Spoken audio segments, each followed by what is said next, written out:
It's the end of spring practice as the Concord football team will have its annual maroon and gray scrimmage. Wes McKinney and the head coach, Cody Edwards. Coach, you're through your first spring, or basically through your first spring here at Concord. Did you get everything accomplished that you wanted to get accomplished in these 14 or 15 practices? Yeah, I think the biggest thing we wanted to get accomplished was just trying to install our culture. And, culture, I think, at this point was just the biggest thing for us to make sure that we were getting what we wanted to be taught the right way in terms of just discipline, accountability, and toughness, and getting that instilled just from starting back in early January. And then, from moving to spring practice, making sure that we got everything we need to get just from our base offensive, defensive, and special teams installs in. And I think we did a really good job of that. We got a lot of good work in terms of all that stuff. From practice 1 to practice 14, maybe not a player, but what position group really improved the most and made the most strides from the middle of March until now? Yeah, I think if there's one position group I really could kind of highlight, it's probably the defensive backs. I think it's a pretty deep room. It's a very talented room, and I think we've got some guys in there who can really help us contribute this fall. And those guys had a really, really good year, a really, really good spring, and we threw a lot at them just in terms of coverages and things that we do. And we ask a lot of them on a day in and day out basis, and move those guys around into different spots because on our back end, those guys will play multiple different spots. And so I think that group, did a really good job of overall kind of picking up the defense. And then on the offensive side, I think quarterback play was pretty big for us this spring. Those guys coming in and really taking hold of a new offense and really trying to learn what Coach Zimmerman was trying to teach and how we want things done on the offensive side. So I think the quarterbacks really kind of stuck out for us on the offensive side. Who was maybe the most consistent group? Was it one of those two, or was it another position group that you saw just every day, weight room, meetings, practice field, the group that just was consistent? Yeah, I think probably that would start probably in our trenches with our offensive and defensive lines.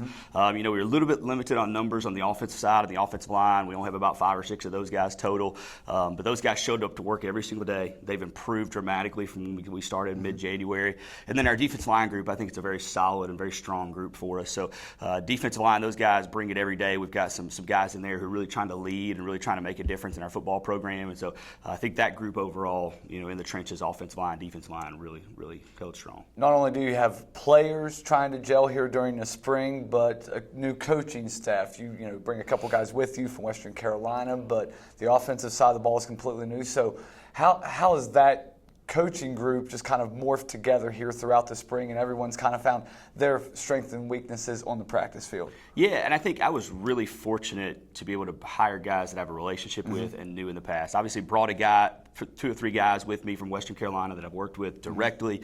And then Coach Zimmerman is a guy that I've known for the better part of a decade. He and I have known each other through recruiting. We followed each other and stayed in contact, communicated pretty regularly. So he's a guy I was already comfortable with.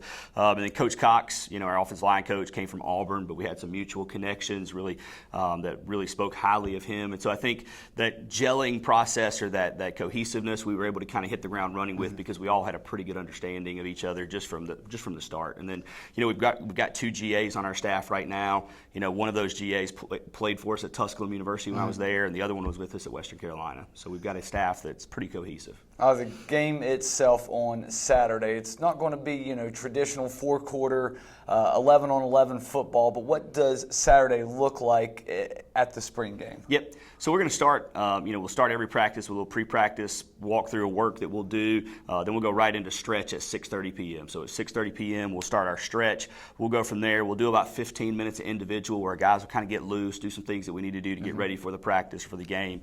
Then we're going to do a tackling circuit. We're going to do a tackling drill there to kind of make sure that we're getting kind of started on the right foot with some physicality early in the practice. And then from there, we're going to move to our good-on-good team football. Now, it's going to be a little bit different because we only have 5 offensive linemen. So we're going to go in certain, we're going to have a certain amount of plays that we're going to go through each rack. So we'll start with our team period. We'll go for 6 plays, and wherever the offense gets the ball, then we'll kind of stop that team period and we'll start a 7-on-7 period. And we'll go 7 plays, 7-on-7, and then we'll come back to team. Just to kind of give our offensive line and defensive line guys a little bit of a breather there.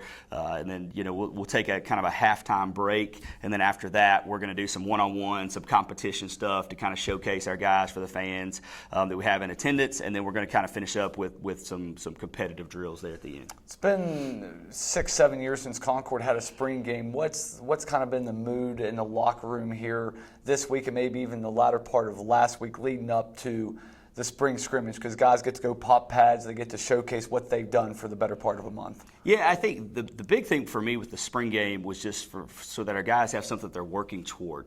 You know, I think spring practice will be kind of redundant. You're out there with the same guys every day. You're hitting the same people, and there's not really anything to work for if you don't have some sort of spring game or some sort of spring showcase.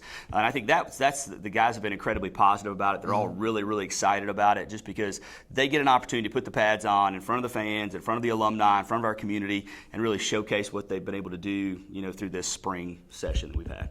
Hope you'll join us tomorrow evening at Callahan Stadium, Saturday, 6:30. Concord is going to have its maroon and gray spring game. Coach, we appreciate the time and look forward to some pads popping tomorrow evening. Yep, thank you very much. All right, we appreciate you guys tuning in. We'll see you tomorrow night.